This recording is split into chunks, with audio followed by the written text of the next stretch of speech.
Welcome to the Loaded Goat. I'm Aaron. And I'm Chris. How you doing, Chris? I'm good. I'm looking forward to learning from you today. I think we've got a lot to share. We've got an all-time episode coming up.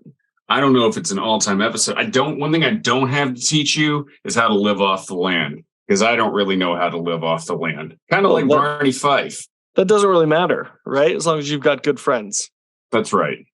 So in case you haven't figured it out after clicking on the link to listen to this podcast, I'll go ahead and tell you we are doing Back to Nature. Back to Nature. What did you think of this episode? I liked this episode. I was in a good place. I watched it in a hot tub. That was calming. And I thought that it was a cute episode. You've got, Andy, Barney, Gomer being good adult role models, making sure that the kids are being responsible. I find it odd that they don't sleep in tents. I imagine they got a lot of mosquito bites. And then, you learn a lot about how Andy treats his friends in this episode, which I think is nice. You do. When you say you watched it in a hot tub, was it like you had your iPad and you were watching it that way, or are you like Tony Montana, sitting there smoking a cigar with the huge TV, screaming, "Who put this thing together?" Oh, I wish. No, I was watching it on my, iPhone. On your iPhone. Okay. Yeah. Okay. All right. So if I missed any of the details visually, we know why. I think honestly, you probably just didn't catch miss any of you didn't catch any of the inconsistencies because you didn't. I mean, because you basically had, maybe you didn't have the same picture quality, but you got kind of the same visual quality that somebody probably watching this on a television in 1964 did. Which is why I did it. Okay, I'm sure that was your thought process. Mm-hmm. Yep. Yeah. All right, let's dive in. This episode first aired on May 11th, 1964, and we open with Andy and Barney walking down the street talking about how the car is scratched. This is just kind of a peaceful opening, and they sit next to Floyd and talk about how gadgets are automating everything, including how to pump gas. But then Floyd goes off about automated leather machines in this funny bit, and he keeps saying how he liked to just do it himself. Clip, clip, clip. And it's really just funny. And then Opie comes by listening to the baseball game on his transistor radio. And Andy makes a crack about the only way he can teach his son is by buying ad spots on the radio. And Floyd just has a goofy laugh. And you're kind of like, as we're sitting here as I imagine you're sitting here in a hot tub watching this on your iPhone, you're like, it only gets worse, folks. It does not 100%. Get better. I'm sitting watching on my iPhone, trying not to check Instagram. Yeah, there you go. Exactly. So it turns out Andy and Barney are taking the boys camping, and back at the jail, Andy is explaining to Opie and five of Opie's friends, who we've all seen in various episodes before, about how camping will work. And then Barney gives one of his monologues about being prepared to live off the land. I don't think he said in our lifetime, but he might as well. It felt like it. Yeah. Felt like it. Yeah. They missed the tent. They missed the whole tent part, which in my view is one of the most important critical parts of sleeping outside is never fun. I love it. You know this about me. I sleep in the yard a lot. When that's, without but you have a tent. But you have a tent, right? No, not when I do that. You just put a sleeping bag out and sleep on the ground? I do. But I'm also thinking about North Carolina. Like, I don't get mosquitoes like they get mosquitoes. That's true.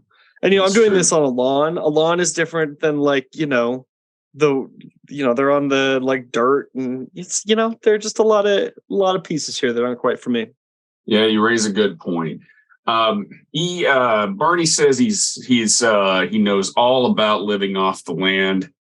And he's trying to tell the kids about it, and they're just getting confused. And then they leave. And Gomer comes in and says he can't go camping because there's apparently this movie that Preston Foster is in coming on TV. And Preston Foster was a movie star in the 30s. So that must have been one old movie if that's what he's watching. Yeah, totally. But they convince Gomer to go. And we dissolve to the boys walking through the woods with Andy and Barney and Gomer. And Barney is exhausted, but he's acting like he's okay. I mean, I think we have seen. I could go another 10 to 15 miles. It's also funny. Just like straight up at their fishing hole they're always at. I know. I'm kind of like, I think the hobo was hanging out there a few episodes back. I'm like, this does seem like the same spot. And they but they get set up. I mean, they kind of move this quite along. And that night they're sitting around the fire singing John Jacob Jingleheimer Schmidt, which I think that's the name of the song. Yeah. Da-na-na-na-na-na-na, John Jacob Jingleheimer Schmidt. I'm sing-songy today. Yeah, you are. You are. And they want to hear a ghost story, and Andy finally agrees to tell one. And, I mean, you just always you're like, it's monologue time, but you're always like, man, he's so good at this. He did do a really good job. Yeah. And he tells a good story. And honestly, so does Barney. Like, they're both. Yeah. So, this is just annoying because obviously good writers write this stuff. But I was watching Seinfeld recently, and like, George Costanza is an amazing storyteller. Yeah. You just get all this stuff. Yeah. Yeah, and I mean, Jerry obviously is the weakest link, but telling the stories, but the writing is so good that it doesn't really matter. I mean, Andy telling the story about the hermit looking for a treasure who goes into a cave and comes across a bear that bites his arm off, and then he basically kills the bear, finds the treasure, buys a golden arm, and when the hermit dies, someone steals the arm, and it's like he's walking around looking for that arm. Can you imagine anything worse than a golden arm? It'd be. I don't even know how you even would fit. I mean, you'd probably be walking around like almost uneven the whole time. The arm probably weighs more than you do. Yeah, correct. Yeah. I mean, maybe it's hollowed out. I don't know. It's not. Maybe it's just encased with gold. Maybe it's still like a big canteen. Or maybe we shouldn't think too hard about this. About this arm. Maybe. But the ghost is still roaming the woods looking for his arm.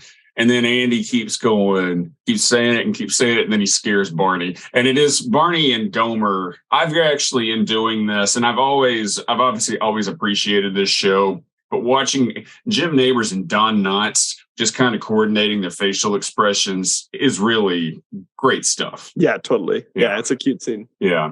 And they go to bed, and Andy wakes up later with Gomer and Barney next to him, wide awake and scared. And then I like how he saw this too. He like looks at, their eyes are big bright eyes. And he's just like, I'm going back to bed. And then they're just zacked out. And then the next morning, because probably they didn't fall asleep until like 4 a.m. or maybe 5 a.m. And the next morning they're sacked out. And Trey runs up and says, Opie is missing. And we go to commercial. Dun, dun, dun. Yeah. So the episode was produced by Pod Machine, and they do a great podcast at a great rate. And I would suggest you, if you're looking to do a podcast, go to podmachine.com to learn more and enter Loaded Goat at checkout for a 10% discount. Even if you have a podcast, do it better and join Pod Machine. You can, if you're doing this all on your own, they can take this off your hands. So you can do what I do and do some real global thinking about the podcast. Exactly. Yeah. So then, so after the break, Andy tells the kids to stay at camp while he looks for Opie.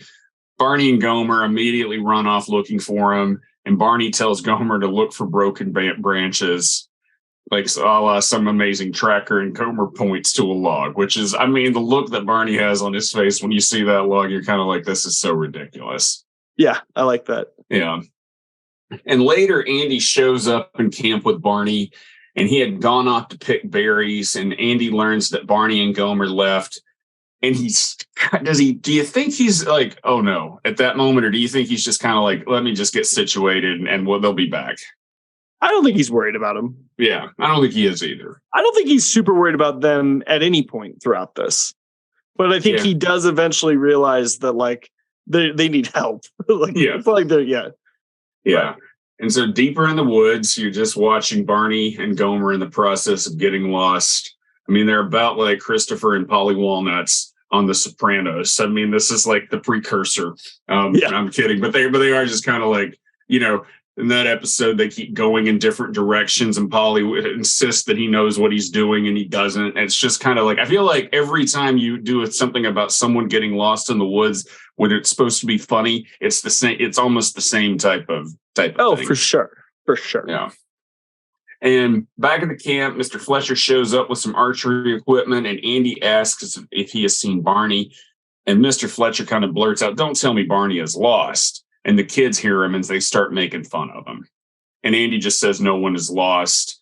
And you can see him, he's looking at the fried chicken. He's kind of like that Mr. Fletcher sent with from Aunt B. Did we know Mr. Fletcher before? I don't think so. Okay. I don't think so. Yeah. So Aunt B had sent some fried chicken through Mr. Fletcher, and kind of just gets an idea. And in the woods, Barney and Gomer are starving because they had taken off and didn't have breakfast.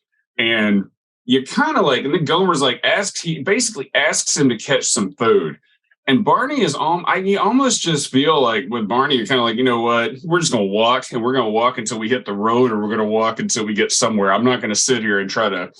Yeah, it's not like it's like they haven't had a meal in like 3 hours. I know. They need to like resort to catching hen. I mean, yeah. And then it was a nice trap that they made, though.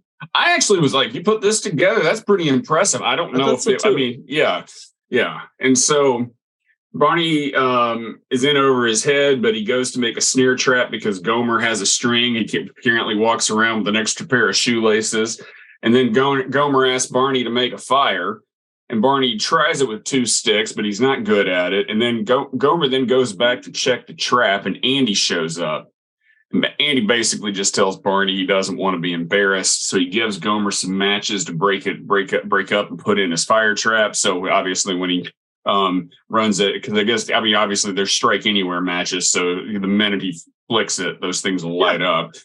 Smart. And and then Barney walks off to go get wood, and he's about to come back and tell Gomer they're lost, and Gomer tells him to try the fire again, and he does, and voila, kabam, shazam. And then Gomer sends Barney to get more sticks. And then Andy runs in with some chicken Aunt B has cooked, and Barney comes back and sees Gomer cooking it. And they think, and he would, I'm kind of like, you just almost like, got a minute. Either cooks a whole chicken. He cooks a whole chicken, no feathers, no blood, no anything. And he's just cooking. I think Barney was just kind of like, whatever's happening, I'm not going to hit a gift horse in the mouth. Yeah, correct. Yeah. And so they think the snare work, and after eating, Andy makes bird noises to lead them back to camp. And before he did that, Gomer basically he tells Gomer to say to Barney that it's a lake loon. And Barney's just kind of halfway listening, but then he gets the idea, and he calls it a web-footed, red-crested lake loon. Barney knows his fowl. He knows his fowl. And when Andy gets back to camp, he and the kids cheer. And as Barney and Gomer come back into the camp, and then we go to the commercial. And then in the epilogue, Gomer is telling the story of how Barney took care of everything. It's kind of like very reminiscent of Andy Saves Gomer, where he's like, and then Andy battled his way through the flames to save me at the filling station. And Barney's just basically crowing. And then he does his monologue again, and we go to commercial and close the show. It's funny. I like this episode. Lighthearted. Yeah.